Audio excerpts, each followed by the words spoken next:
저는 의정부에 사는 42살 주부입니다. 현재 저는 남편과 이혼한 상태예요. 제 인생에 이혼이라는 파란만장한 일이 있으리라곤 생각도 못했는데 결국 현실이 되었습니다. 하지만 후회는 없어요. 취조라고 거짓말하는 사람과 평생 사는 것보다 딸과 사는 게 훨씬 낫다는 확신이 있었습니다. 하나뿐인 우리 딸 가슴에 상처를 준 건 아닐까 싶었지만 지금은 이혼을 안 했다면 얼마나 힘들었을까 싶습니다. 여러분도 건강한 이혼이 무엇인지 제 이야기를 들으면서 느끼셨으면 좋겠네요. 그럼 지금부터 제 이혼 스토리 들어보실래요? 저는 어렸을 적부터 결혼을 일찍 하고 싶었습니다. 왜냐하면 무남동녀 외동딸로 태어나 일찍 부모님과 헤어졌어요. 어릴 적 기억이지만 생생한 것이 있는데 바로 부모님이 고함을 치면서 싸우는 모습입니다. 결국 저희 부모님은 제가 2학년이 되던 해에 이혼하셨고 저는 자연스레 고모네 집으로 가서 살았어요. 지금 와서 생각해보면 어린 딸을 고모네 집에 맡기고 언제 오겠다는 약속도 없이 저를 버리고 떠나신 건 정말 너무 무책임하셨다고 생각했어요. 물론 부모님 사정이 있었겠지만 그 당시 저에게는 정말 상처였습니다. 다행히 고모가 저를 친딸처럼 이쁘게 키워주셨고 고모도 결혼을 안 했던 상태였기 때문에 문제없이 잘 지낼 수 있었어요. 저는 생각만 해도 참 외롭고 힘든 학창시절을 보냈습니다. 하지만 이를 악물고 공부하며 버텼어요. 저에게 유일한 희망은 공부였습니다. 저를 무시하는 사람들에게 당하지 않으려면 누구보다 당당해져야 했고 그 유일한 수단이 공부였어요. 결국 저는 열심히 공부해서 좋은 대학교에 가게 되었고 고모도 정말 기뻐해 주셨습니다. 대학교 졸업 후 저는 공부에 대한 꿈이 있어 결국 대학원까지 가게 되었습니다. 그래서 늦은 취업을 했고 당시 직장에서 만난 남자친구가 지금의 남편이죠. 지금과는 다르게 참 다정하고 유식한 사람이었습니다. 남자친구는 워낙 성실하고 바른 이미지라서 회사 사람들이 모두 칭찬하는 사람이었죠. 저희는 무려 4년 동안의 긴 연애를 했습니다. 긴 연애를 하면서도 크게 흠잡을 건 없었어요. 그리고 저희는 자연스럽게 결혼하게 되었습니다. 저는 결혼을 하면서 또 하나 기대되는 게 있었어요. 바로 다름 아닌 시어머니였습니다. 남들은 미친 거 아니야? 라고 생각하실 수도 있지만 저는 시어머니가 참 좋았거든요. 그리고 무엇보다 엄마의 손길을 제대로 느껴본 적 없었기 때문에 딸처럼 저를 사랑해 주시는 시어머니에게 늘 고마웠습니다. 결혼하기 전 제가 혼자 자취하는 걸 알고 매번 반찬을 직접 싸주시면서 끼니를 잘 챙겨주셨고 아플 때면 엄마처럼 항상 전화 주시면서 챙겨주셨습니다. 무엇보다 말 한마디를 참 이쁘고 따뜻하게 해주셨어요. 결혼하기 전 시모 집에 찾아뵌 적이 있었습니다. 어머니, 저희 왔어요. 그래, 어서 와라. 우와, 어머님, 이게 다 뭐예요? 우와, 갈비찜에 잡채에 샤브샤브까지. 고생하셨네요. 우와, 진짜 맛있을 것 같아요. 수연이 오면 같이 요리할까 했는데 만들다 보니까 금방 뚝딱 했어. 기분이 좋아서 그런가? 뭐 힘든 것도 없었어. 그나저나 정말 꿈 같다. 우리 종민이 외동아들이라서 늘 딸 같은 며느리 생겼으면 했거든. 우리 수연이가 한 집안 가족이 된다는 게 이렇게 설렐 줄 몰랐다. 어머님, 감사해요. 저희 잘할게요. 엄마, 내가 좋아하는 간장게장은? 예, 너는 자주 먹잖아. 오늘은 우리 수연이의 날이야. 수연이 좋아하는 걸로 준비했다고. 치, 누가 보면 수연이가 딸인 줄 알겠어. 당연하지. 우리 수연이가 딸이지 그럼. 난 진짜 며느리라고 생각 안 한다. 내 딸, 내 가족이라고 생각해. 어머님, 잘 먹겠습니다. 감사해요.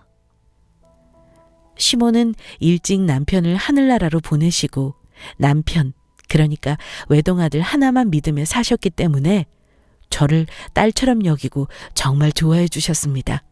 하루는 시모가 저만 따로 주말에 부르신 날이 있었어요. 어머님, 저 왔어요. 근데 오빠랑 오지 말라고 신신당부를 하신 이유가 뭐예요? 뭐 맛있는 거 하셨어요? 그게 아니라 이거 받아라. 네? 이게 뭐예요? 용돈이야. 수연이 너 해라. 네? 아니, 이걸 왜... 제 생일 아직도 한참 남았어요. 제가 이걸 어떻게 받아요? 어머님 쓰셔야죠. 제가 이걸 왜... 아니야.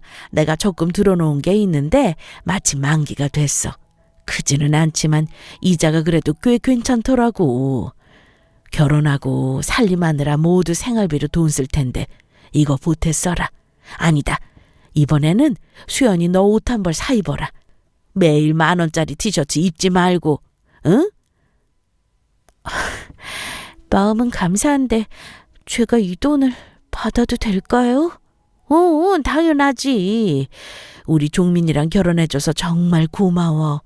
그리고 난 수연이가 부모님 없이 힘들었을 텐데 이렇게 바르고 곱게 자라준 게 너무 이뻐. 기특해. 수연이가 내 딸이지 뭐.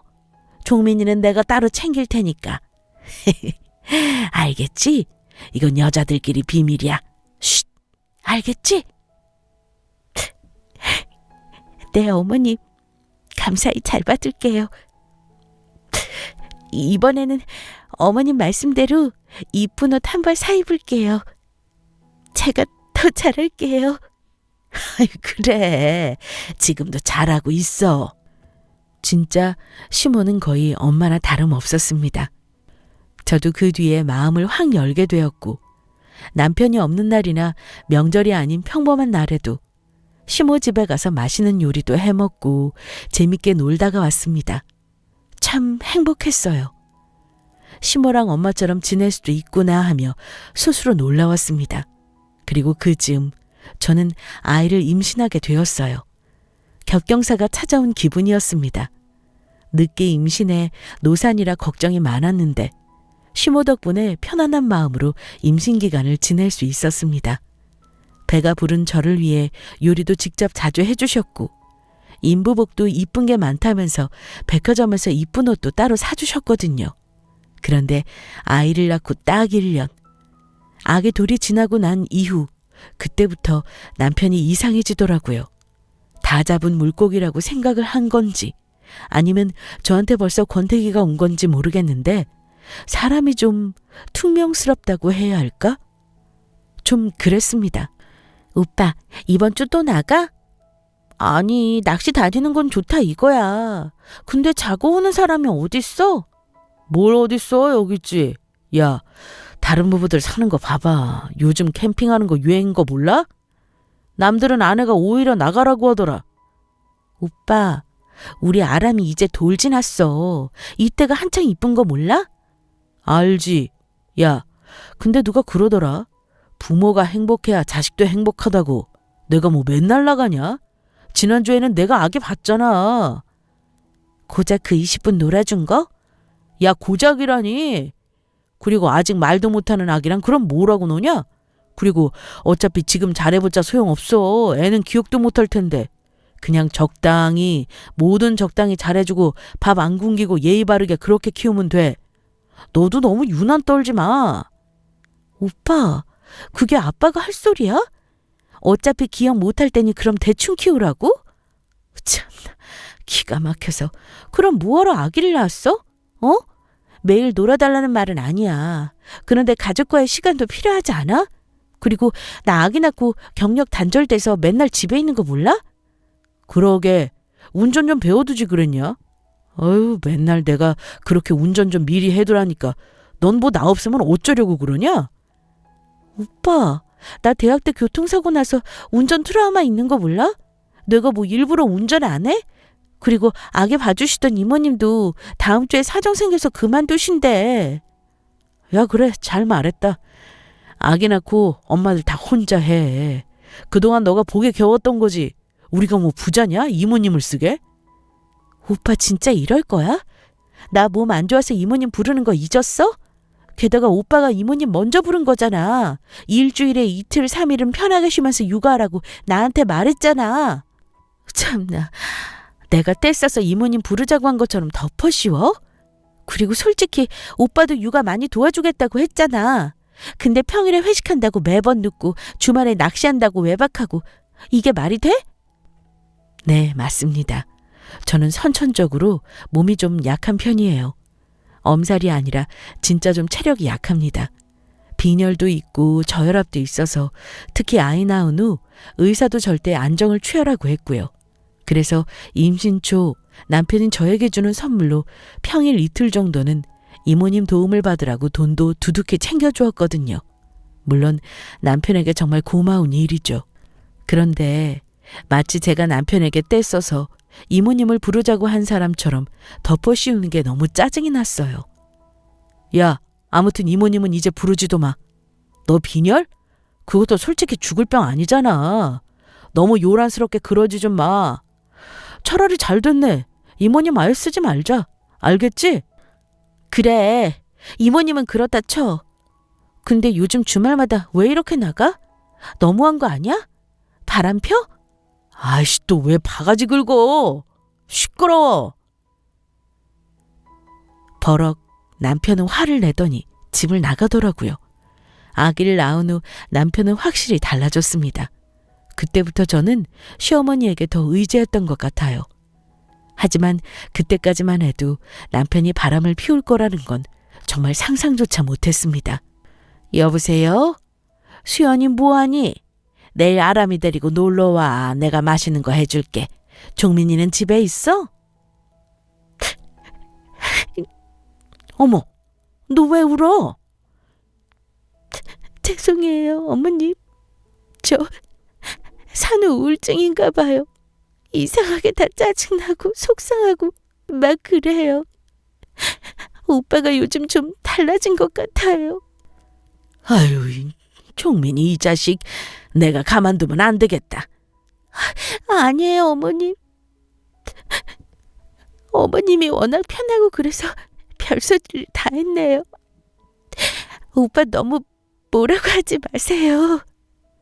아기가 이제 막 돌이 지났는데 남편이 밖으로 싸돌아다니고 내가 키웠지만 참 이기적일 때는 정말 이기적이야. 옛날에도 학창시절에 내가 항상 도시락 싸주면 고맙다는 말도 안 하고 식탁에 두고 갔던 녀석이야. 반찬이 부실해서 창피하다나?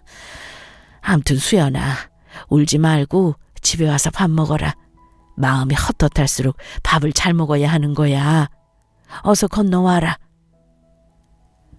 시모집과 신혼집은 한 정거장 차이였습니다. 그래서 아이와 함께 시모집에 갔어요. 그런데 한창 밥을 먹고 쉬고 있는데 부엌으로 걸어가던 어머님이 벼랑간 중심을 잃고 쓰러지셨습니다. 정말 가슴이 쿵 하고 내려앉은 게 어떤 기분인지 제대로 느꼈죠. 너무 당황스러웠지만 119를 불렀고 결국 어머님은 응급실로 실려가셨습니다. 아이를 업고 병원에 가는 그 길이 너무 외롭고 속상하더라고요. 남편과 싸운 날이라서 더 그랬던 것 같았습니다. 병원에서 안정을 취하자 다행히 시어머니는 깨어나셨어요. 남편에게 전화를 10통이나 했지만 받지 않았습니다. 정말 서러웠어요.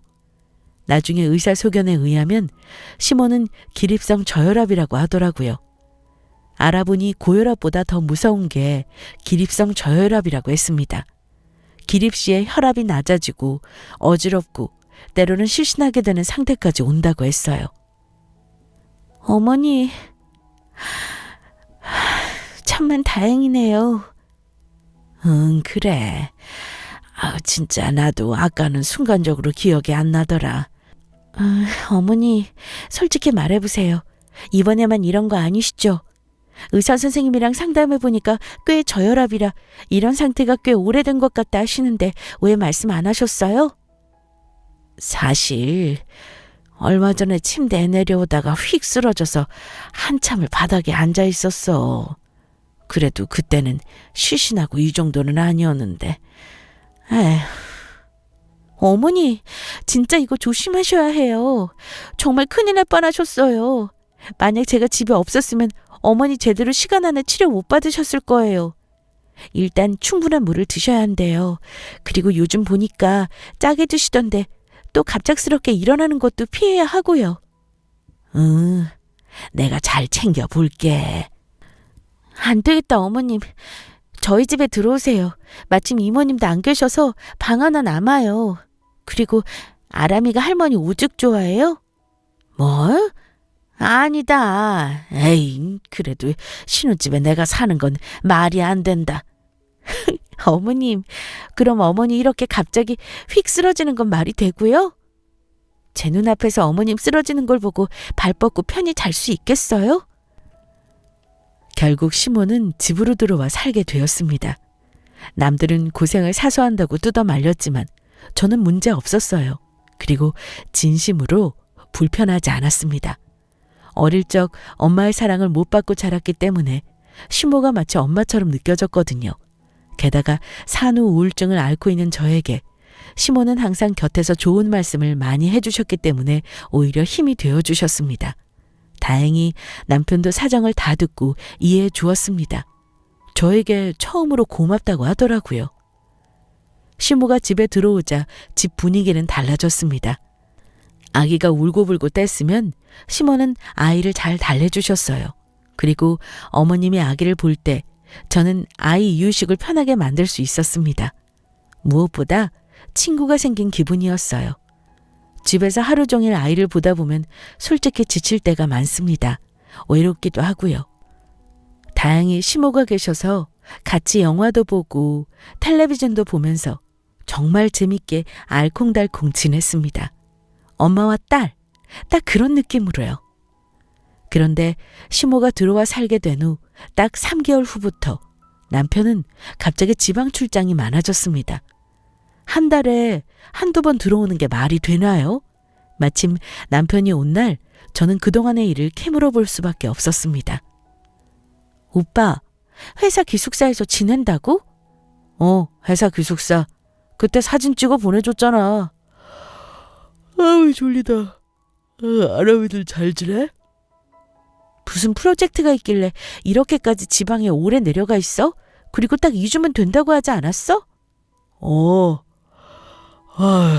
근데 아직 일이 덜 끝났어. 어쩌면 2달 잡고 장기 프로젝트 할 수도 있대. 거기 건축 부지가 워낙 좋은데 회사 지점 그쪽으로 낼 건가 봐. 암튼 기초공사가 가장 신경 쓸 게 많아. 허가도 받아야 하고 할 게 많아. 한동안은 지방 내려가서 지낼 것 같아. 주말에나 올게.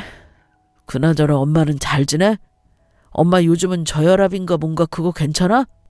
오빠, 최소한 나한테는 전화 못해도 어머니한테라도 안부 전화해야 하는 거 아니야? 물론 집에 계시지만 오빠 걱정을 얼마나 하는지 알아? 내가 핑계를 대는 것도 한두 번이지. 아, 맞다. 다음 주 어머님 생신이셔. 알지? 다행히 일요일이더라고. 그때는 잊지 마. 꼭 내려와. 어? 일요일? 26일이네? 아이씨, 안 되나. 왜 또? 그날 근무 없잖아. 급한 미팅이 그때 딱 잡혔어. 진짜야? 그럼 25일, 토요일 잠깐이라도 내려와. 같이 밥 먹자. 간만에 스테이크 좀 썰자. 어머니 용돈도 드리고, 25일 그 전날에도 바빠. 나 진짜야. 오빠, 내가 진짜 오빠 회사 일하는 거에 간섭 안 하는 거 알지? 그런데 이번에는 진짜 회사에 한마디 해야겠어. 참나, 주말까지 일하고 오빠가 오는 게 뭐야? 그리고 25, 26일 날 안 되는 거 맞아? 그냥 어떤 시간이든 되는 날이 있기는 해? 오빠, 나 진지해. 아람이 이제 걷게 되면 한창 이쁠 때야. 나도 남들처럼 사진도 찍고 아기 데리고 놀이동산도 가고 그렇게 평범하게 살고 싶어. 야, 평범하게 살면 돈이는 땅에서 나오냐 하늘에서 떨어지냐? 다 내가 있으니까 너랑 아람이 잘 먹고 잘 사는 거 아니야? 남편은 늘 이런 식이었습니다. 너희들을 위해 내가 돈을 번다. 너희들을 위해 희생한다. 그러니까 참아라. 난 잘못 없다. 늘 이런 식의 대화 패턴이었죠. 하지만 제가 바라는 건 돈을 많이 벌어다 주는 남편도 아니고 주말마다 일하는 남편도 아니었습니다. 그저 가족끼리 평범하게 밥 먹고 놀고 여행 다닐 수 있는 평범한 아빠가 되어주기를 바란 것뿐인데 제가 철없는 소리하는 아내라면서 남편은 매일 핀잔을 주었어요. 말이 도저히 통하지 않았습니다. 그 후 남편은 2주 만에 집에 왔어요. 마침 딱 주말 오후에 잠시 친구랑 술 약속이 잡혔다면서 기분 좋게 나가더라고요. 대학교 동창이라면서 오랜만에 한껏 꾸미고 나가길래 의심이 되긴 했어요. 그런데 남편이 나간 후 안방 침대 베개 밑에서 진동 소리가 들렸습니다. 알고 보니 남편이 핸드폰을 두고 나갔더라고요. 원래 남편 핸드폰은 절대 보지 않는 타입인데 이상하게 그날따라 카톡하고 울리는 그 소리가 신경에 쓰였습니다. 그런데 바닐라라고 이름이 저장되어 있는 수상한 카톡을 보게 되었고 저는 경악을 금치 못했습니다. 그 바닐라라는 사람은 남편을 오빠라고 부르더라고요. 그리고 내용을 계속 올려다보니 어머님 생신인 26일 그때 약속을 마침 잡았고 둘은 밥을 먹기로 했더라고요. 중간중간에 내용이 끊기는 걸 보니 남편이 스스로 내용 삭제하기 기능을 사용해 은밀하게 내용을 가리고 있었습니다. 정말 기가 막히고 코가 막혀서 웃음도 안 나오더라고요. 갤러리에 들어가 보니 그 여자와 찍은 사진도 여러 장 있었습니다. 바람도 치밀한 사람을 핀다고 하던데 그 이야기가 딱 맞았어요. 어차피 들킬 거짓말, 이렇게 허무하게 들통이 날 줄 상상도 못했을 것 같았어요. 제가 충격에 휩싸여 있을 때 부엌에는 시모가 계셨고 아기는 버젓이 거실에서 장난감을 가지고 놀고 있었습니다. 저는 순간 엄청난 걸 봤다는 생각에 손이 덜덜 떨리더라고요. 하지만 차마 이 이야기를 시어머니에게 말씀드릴 수 없었습니다. 안 그래도 저혈압 때문에 힘드신데 괜히 스트레스를 주고 싶지 않았거든요. 그리고 5분 후 남편이 불이 났게 핸드폰을 찾으러 집에 다시 왔습니다. 아니나 다를까 핸드폰이 제 손 안에 있는 걸 보고 소리를 치고 난리를 피우더라고요. 뭐야, 이걸 왜 당신이 가지고 있어? 아이씨. 핸드폰 가지러 온 거야? 참나. 그러게 안 하던 짓을 해? 아 몰라, 이리 줘. 남편은 숨기는 게 분명히 있는 눈치였습니다. 그리고 결국 그날도 밤 12시가 다 되어서야 들어왔죠. 저는 일부러 모르는 척했어요. 그리고 조금씩 증거를 모아 제대로 터뜨려야겠다고 생각했습니다. 그런데 생각보다 남편은 허술하기 짝이 없었습니다. 핸드폰 패턴을 비밀번호로 바꾸었길래 이상해서 다시 풀어봤더니 0000으로 비번을 바꾸었더라고요. 남편의 핸드폰을 보는 건 정말 마지막 자존심이었는데 도저히 못 참아졌습니다. 오빠라고 부르는 낯선 여자의 카톡을 본 이상 저도 이대로 가만두고 볼 수는 없었거든요. 남편의 핸드폰은 정말 시한폭탄과도 같았습니다. 그동안에 나누었던 카톡들을 모두 캡처해서 저에게 보내두었죠. 그리고 들여다보니 남편은 그 상간녀와 교류한 걸 들키지 않기 위해 커플 메신저 어플로 따로 소통하고 있었습니다. 누가 봐도 딱 연인 사이였죠. 저는 조용히 그리고 은밀하게 증거 자료들을 모았습니다. 제가 그때 남편 문제로 워낙 신경이 너무 예민하고 스트레스를 받았는데 시어머니는 바로 눈치를 채시곤 저를 걱정하셨습니다. 얘야 수연아, 이번 주에는 종민이 온다고 해? 요즘 많이 바쁘네? 아, 네. 이번 주에는 오겠죠. 수연아, 근데 너 요즘 왜 그러냐? 도통 입맛도 없는 것 같고 괜찮은 거야? 어디 아파? 너는 내 며느리이자 딸이야. 알지? 이 시어미한테 거짓말하거나 그러지 말고 힘든 일 있으면 언제든 말해. 알겠지? 그리고는 어머님이 저를 꽉 껴안아 주시는데 눈물이 나는 걸 참느라 미치는 줄 알았습니다. 하지만 저는 어머님께 남편이 바람 피우는 이 사실을 차마 말씀드릴 수 없었어요. 그러다 하루는 말도 없이 금요일 저녁 늦게 집에 남편이 온 날이 있었어요. 분명 주말에 못 온다고 했는데 웬일로 금요일 저녁 퇴근하고 올라와 집 근처에서 친구와 술 한 잔을 마신 모양이더라고요. 술이 한껏 취해서는 저에게 고래고래 소리를 쳤습니다. 야, 김수연, 나와. 당장 나와, 이씨. 서방님 말을 무시하냐, 너? 아우, 술 냄새. 동네 창피하게 왜 이래? 어서 들어와. 남편은 고주망태가 되어서는 아파트가 떠나갈 정도로 소리쳤어요. 12시가 넘은 시간이라 가족들은 모두 일찍 잠이 들었습니다. 어머니랑 아람이 모두 자.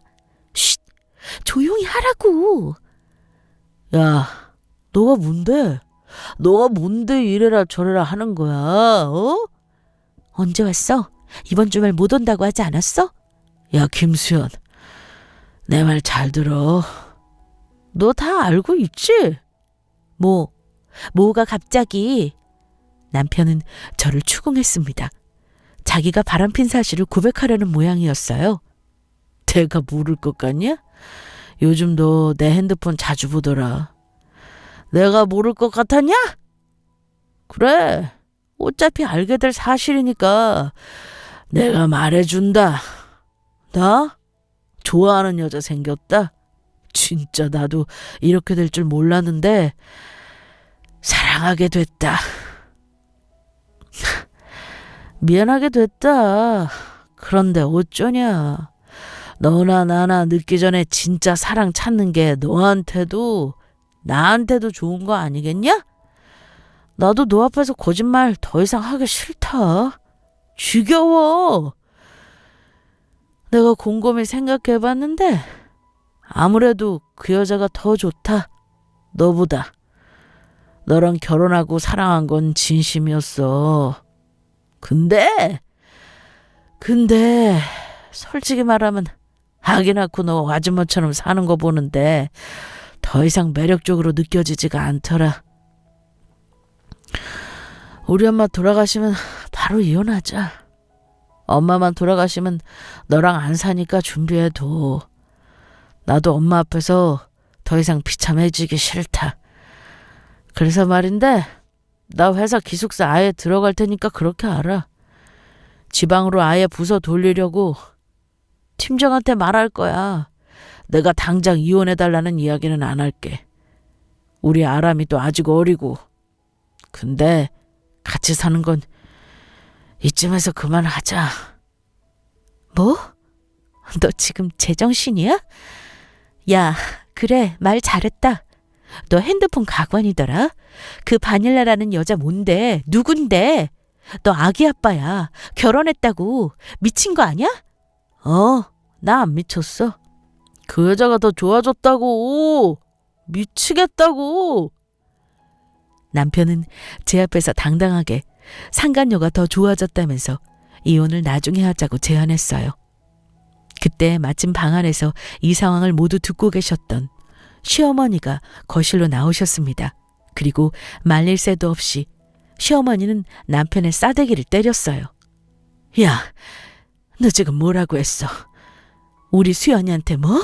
어쩌고 어째? 아이씨, 엄마 미쳤어? 왜 이래? 너는 맞아도 싸. 사랑하는 여자가 생겼어? 참다. 너야말로 진짜 미친 거 아니야? 너 아람이 아빠야. 수연이 남편이고. 너 내가 아는 아들이 맞아? 아이고. 아이고, 세상에 진짜 미친 거지? 어떻게 이럴 수 있냐? 너 언제부터야? 너 언제부터 이 짓거리 하고 다녔냐고? 아씨, 몰라. 짜증나게. 엄마가 무슨 상관이야. 그럼 내가 좋아하지 않는 사람이랑 평생 살라는 거야? 엄마는 누구 편이야? 야, 이놈아. 여기에 편이 왜 나와? 너 진짜 아직도 철이 안 들었구나. 아이고. 내가 자식을 잘못 키웠어. 아이고.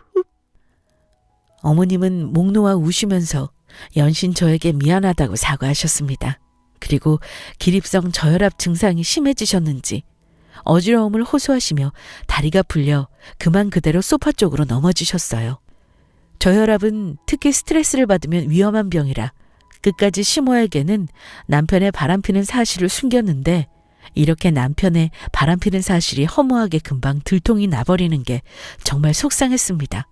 하지만 남편이라는 사람은 그 와중에도 이혼 타령을 하더라고요.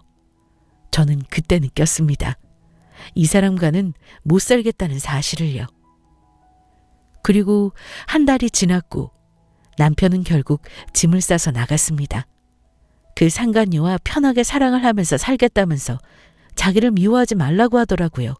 게다가 시어머니한테는 전화 한 통도 없이 그냥 나가버렸습니다.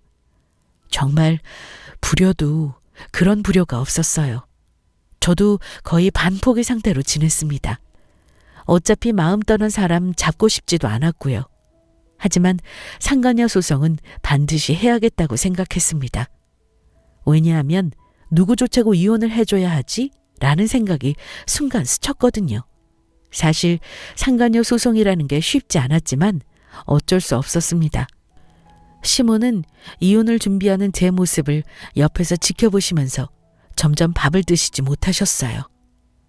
어머니, 밥은 드셔야죠. 요즘 왜 이렇게 밥을 안 드세요? 입맛이 없어. 그래서 결국 이혼하는 거지, 너희? 네, 그래야죠. 살 이유가 없네요. 아람이 아빠가 저 사람이라는 사실이 소름 끼쳐요.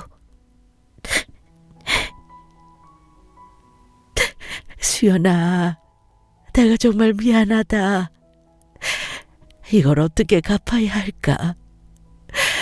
내가 다 큰 자식 불러 앉혀놓고 다시 가르쳐도 지금 벌써 마음이 다른 여자한테 떠나간 놈인데 내가 너 얼굴을 볼 면목이 없다. 보란 듯이 상간녀 소송해라. 내가 도와주마. 그리고 그놈 사지를 내가 다 찢어놓고 싶지만 그럴 수 없어서 내가 화병이 생기려고 해. 조강지쳐 버린 놈들은 제명에 못 살지. 돈 필요하면 말하고 변호사 이런 거 쓰려면 돈 많이 들잖아. 응?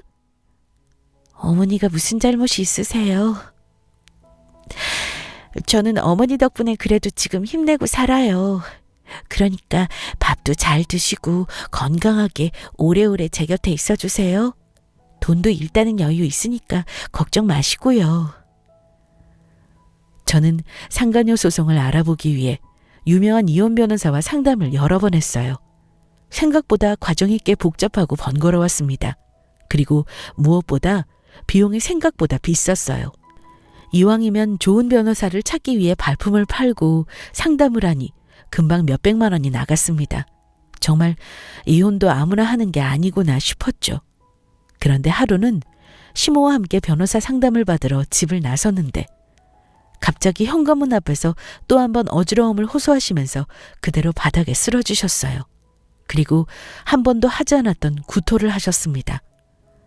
저의 이혼 과정을 지켜보셨던 시모도 몸이 말도 안 되게 약해지셨더라고요. 마음이 너무 아팠어요. 그리고 그런 끔찍한 이혼 준비는 상간녀 소송과 함께 거의 1년 가깝게 진행되었습니다. 이혼이라는 게 금방 되는 줄 알았는데 그게 아니었어요. 게다가 저는 소송까지 걸려 있었기 때문에 꽤나 복잡했습니다. 하지만 포기할 수는 없었죠. 여보세요? 나야. 웬일이냐? 엄마는 잘 있어? 참 빨리도 물어본다. 잘 계시겠니? 상간녀 소송 걸었으니까 그렇게 알아. 그 여자한테도 소장 갈 거야. 야, 뭐? 소송? 그게 되겠냐? 그래, 애 써봐라.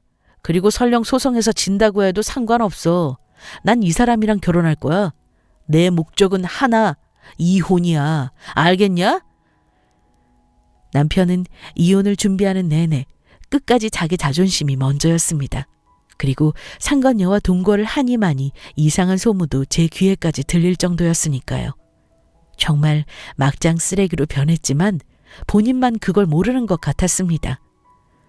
정말 여자한테 미치면 이렇게 되는구나를 제대로 보여주었어요. 저놈이 어디가 좋다고 결혼했는지 스스로가 한심스러웠습니다.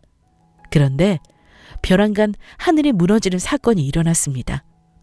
안 좋은 일은 어떻게 이렇게나 연달아 일어날 수 있는지 이해가 가지 않았어요. 갑자기 시모가 하늘나라로 가게 되었습니다. 정말 한순간의 일이었어요. 기립성 저혈압이 워낙 심하셔서 밖에 자주 안 나가시는데 하필이면 그날 하루는 동네 친구를 만난다고 나가신 날이 있었습니다. 그때 말도 안 되게 교통사고를 당하셨던 거죠. 진짜 교통사고는 남의 일이라고 생각했는데 그런 끔찍한 일이 저에게도 일어나더라고요.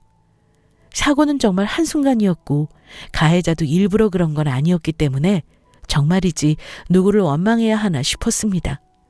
병원에 가보니 어머니 상태는 심각했습니다. 거의 얼굴을 알아볼 수 없을 정도로 얼굴이 함몰되어 있으셨거든요. 가슴이 찢어지는 기분이었습니다. 불행이 이렇게나 갑자기 한꺼번에 몰아칠 수 있구나 하며 하늘의 저주를 받는 느낌이었어요. 다행히 생명에는 지장이 없었지만 의사 말로는 절대 안정을 취하지 않으면 저혈압으로 큰일 날 수 있다고 하셨습니다. 남편도 병원에 왔지만 이틀 정도만 있다가 다시 직장 때문에 제가 시모 곁을 지켰어요. 그런데 다음 날 갑자기 이상한 전화 한 통이 왔습니다. 여보세요? 김수연 씨인가요? 네, 누구세요? 이미자 씨가 시어머님 되시죠? 안녕하세요. 저는 어머님 자산 관리하고 있는 변호사 김민철이라고 합니다. 연락이 늦었습니다. 죄송해요. 네. 일단 뵙고 말씀드릴 게 많은데 시간 언제 가능하실까요? 일단 어머니 문제인가요? 제가 어머님이랑 상의하고 다시 연락드릴게요. 시모의 자산관리 변호사가 저에게 따로 전화를 하다니 정말 이상했어요. 병원에 다시 가서 시모에게 여쭤보니 정말 깜짝 놀랄 만한 이야기를 해주셨습니다. 어머니, 아까 낮에 어머니 자산관리 변호사가 따로 전화를 했더라고요. 이상하네요. 저한테 잘못 전화가 온 거겠죠? 무슨 일 있어요? 아니야. 전화 잘 받았구나. 내가 너한테 전화하라고 번호 알려준 거야. 수연아, 지금부터 내 이야기 잘 들어. 난 수연이 정말 딸처럼 생각해. 알지? 그리고 종민이도 내 하나뿐인 아들이라는 건 변함없어. 그런데 말이야, 사람이 사람답게 살아야지. 조강지쳐버리고 바람피는 것들은 끝까지 속썩여. 우리 손녀 아람이랑 수연이 위해서 내가 이 세상 떠날 때 뭘 해줘야 할까 생각해봤더니 내가 가진 땅 문서밖에 없더라. 이혼 준비하면서 돈 많이 들지? 이거 보탰어. 그리고 보란듯이 이혼하고 상간녀 소송 그것도 해라. 이혼하고 떳떳하고 당당하게 잘 살아. 내가 가진 땅 명의를 수연이 너한테로 돌리고 싶다. 내가 수연이 너 계좌에 10억 보내줄 거야. 근데 이게 워낙 돈이 많아서 명의 변경하려면 복잡하더라고. 그래서 변호사도 만나야 하고 그럴 거야. 아무튼 이혼하고 나서도 문제없이 하려는 거니까 상담받고 와. 어머니, 제가 이 돈을 어떻게 받아요? 아니야. 진짜 주고 싶어서 그래. 난 하나도 안 아까워. 우리 손녀 아람이 얼굴 보면 억장이 무너져. 내가 아들을 잘못 키웠지. 결국 저는 변호사를 만나게 되었고 그동안 자초지정을 모두 듣게 되었습니다. 알고 보니 어머니는 물려받은 땅이 많으셨더라고요. 제가 알고 있던 것 말고도 꽤 몇 개나 더 있었습니다. 그런데 나머지 것들은 기부를 하신다고 결정하셨고, 그리고 제가 알고 있던 그 땅은 제 이름으로 명의를 돌려두셨습니다. 그리고 혹시나 자신이 죽게 되면 그 땅 명의를 며느리에게 돌리겠다는 서약도 모두 해두셨더라고요. 어머님이 이거 언제 작성하신 건가요? 실례지만 지금 현재 이혼 준비 중이시죠? 이혼 한창 준비하시면서 그때 오셨어요. 본인이 며느리한테 미안하고 한스럽다면서 줄 게 땅밖에 없다고 하셨습니다. 아마 눈치 못 채셨을 거예요. 며느리가 알게 되면 큰일 난다면서 비밀스럽게 준비하셨어요. 며느리가 거부한다고 하면 손녀 아람이에게 명의를 주고 싶다면서 이순이로 손녀로 해두셨어요. 그럼 남편은요? 그래도 직계가족이 먼저 아닌가요? 네, 통상 그렇게 생각하시는데요. 이렇게 본인이 직접 죽은 후에 누구에게 물려주고 싶다고 공인을 해두면 또 문제가 달라집니다. 이건 이혼하게 되시더라도 며느님 또는 손녀분 명의로 땅은 가지게 되실 거예요. 법적으로 문제 생기지 않게 미리 준비하신 부분입니다. 저희만 믿으세요. 그리고 전 남편분 앞으로는 현재 어머니가 살고 계셨던 그 아파트 한 채는 남겨두시겠다고 하셨어요. 네. 정말 감사합니다. 그리고 저는 결국 어머님이 주신 그 10억 땅에 대한 명의를 받아들였어요. 남편에게 할 수 있는 유일한 복수라고 생각했고 시어머니께서 저에게 주신 선물이라는 생각으로 감사하게 받기로 결심했습니다. 하지만 이혼 과정에서 이 사실을 알게 된 남편은 난리가 났어요. 법정에서 저를 때리려고 손도 올리고 난리도 아니었습니다. 심지어 제가 시모를 협박해서 이 사단이 난 거라면서 저를 음해하고 못살게 굴었어요. 하지만 명백한 증거가 있었고 시어머니는 아들이 바람핀 순간부터 천천히 이 계획을 하고 계셨기 때문에 문제될 건 없었습니다. 그런데 3개월 후 끔찍한 일이 생겼습니다. 갑작스레 시모가 심장마비로 세상을 떠나셨어요. 워낙 스트레스를 많이 받으셨고 제가 이혼 준비를 하는 과정에서 어머니는 식음을 전폐하실 정도로 힘들어 하셨거든요. 어머니, 엄마, 이렇게 가버리시면 전 어떡해요? 제 생애 처음이자 마지막 엄마 같았던 시모가 갑자기 그렇게 하늘나라로 떠나자 저는 이제 의지할 사람이 없었어요. 정말 절망적이었습니다. 코로나 때문에 장례는 간단하게 진행했어요. 빌어먹을 남편 놈도 3일 내내 상을 같이 치루었습니다. 상을 치르는 동안 저는 남편과 눈도 마주치지 않고 대했어요. 정말 같은 공간에 있다는 사실 자체만으로도 소름이 끼치고 더러웠습니다. 갑작스런 이별은 저를 더 힘들게 하더라고요. 하지만 딸 아람이를 위해서라도 저는 포기할 수 없었습니다. 그리고 먼저 안타깝게 세상을 떠나진 시모를 위해서라도 저는 더 힘을 내야겠다고 다짐했죠. 시모가 떠난 지 한 달이 지나고 저는 유품 정리를 했습니다. 가슴이 미어졌지만 참고 이겨내기도 했죠. 그 후 저는 1년 가까운 끔찍한 시간 동안 이혼 준비를 했고 상간녀 소송까지 마무리하게 되었습니다. 그리고 무엇보다 법적으로 문제없이 10억은 절대 안 뺏기고 상간녀 소송까지 하고 이혼을 하게 되었죠. 정말 소름 끼치는 시간들이었지만 정말 통쾌하고 마음이 한결 가볍더라고요. 딸 아람이와 행복하게 살 날만 생각하면서 버텼습니다. 사실 이혼 후 한 6개월 정도는 10억을 내놓으라는 전남편 때문에 힘들었어요. 협박 전화를 받기도 하고 집 앞으로 찾아오기도 했습니다. 심지어는 남편과 아이가 유일하게 볼 수 있는 면접 교섭 시간에도 아이와 놀아주기는커녕 매일 10억 타령을 하며 저와 아이를 협박했어요. 하루는 아이가 아빠를 만나고 싶지 않다면서 아이 스스로가 아빠를 거부했습니다. 저는 그때 알았습니다. 더 이상 아이에게 아빠를 보여주면 안 되겠다는 사실을요. 그리고 매일 술을 먹고 아이를 만나러 온다는 사실도 너무 소름 끼치고 창피했습니다. 아이가 술 냄새 나는 아빠로 기억하는 게 너무 수치스러웠어요. 결국 저는 변호사를 한 번 더 만났고 비양육자의 비행과 폭력에 대한 증거 자료들을 확보해 보여주었습니다. 그 후 아이는 아빠와 만나는 횟수를 조금씩 줄어나갔죠. 정말 어쩔 수 없었습니다. 그리고 2년이라는 시간이 흘렀어요. 저는 다시 일을 시작하게 되었고 아이가 어느덧 어린이집을 가게 되었습니다. 이혼이라는 상처가 아직 아물지는 않았지만 그래도 꿋꿋하게 이겨내면서 살았어요. 어떻게 그렇게 알고 찾아온 건지 이사간 동네에 전 남편이 찾아온 거예요. 정말 너무 깜짝 놀랐고 순간적으로 경찰에 신고해야 하나 고민했습니다. 뭐야? 어떻게 알고 왔어? 야, 김수연. 오랜만이다. 잘 지냈냐? 내 이름 함부로 부르지 마.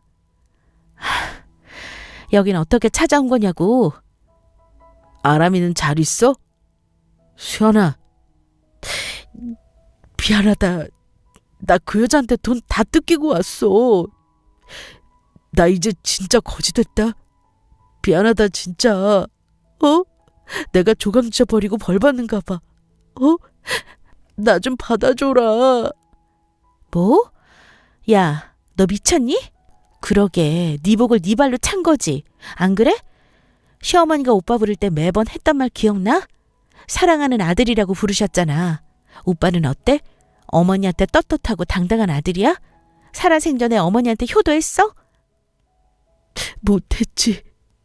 그러니까 내가 이렇게 후회하고 너한테 용서를 비는 거 아니야. 어머니 이제 세상에 안 계시니까 얼굴도 볼 수 없고 효도도 할 수 없잖아. 효도라는 게 그런 거야. 살아계실 때 제대로 못하면 돌아가시면 어찌할 방법이 없다는 거. 그래서 있을 때 잘하는 말도 있잖아. 오빠도 마찬가지야. 다시는 내 앞에 나타나지 마. 난 이미 끝났어. 아람이랑 나는 아빠 같은 거 이 세상에 없다고 생각할 거니까. 알겠어? 그리고 더러운 그 얼굴 다시는 내 눈앞에 보이지 마. 역겨우니까. 저는 남편 눈을 똑바로 쳐다보며 경고를 날렸습니다. 그리고 혹시 몰라서 집도 이때쯤 이사를 했어요. 아이에게 혹시나 피해가 가지 않을까 노심초사할 바에는 아예 피하는 게 상책이라는 생각이 들었거든요. 여러분, 똥은 무서워서 피하는 게 아닙니다. 그냥 더러워서 피하는 거죠. 여러분도 현재 똥 같은 인간관계를 맺고 계신가요? 그럼 피하세요. 그게 상책입니다. 저는 현재 남자친구도 생겼어요. 일하면서 자연스럽게 만났습니다. 딸 아람이를 진심으로 좋아해주고 저를 아껴주는 사람이죠. 천천히 일단 연애부터 해보려고 합니다. 사랑만 하고 살기에도 우리 인생은 짧으니까요. 여러분도 사는 동안 마음껏 사랑하면서 살아가세요. 후회 없는 인생은 스스로가 만드는 것 같아요. 그럼 지금까지 제 이야기 들어주셔서 감사합니다.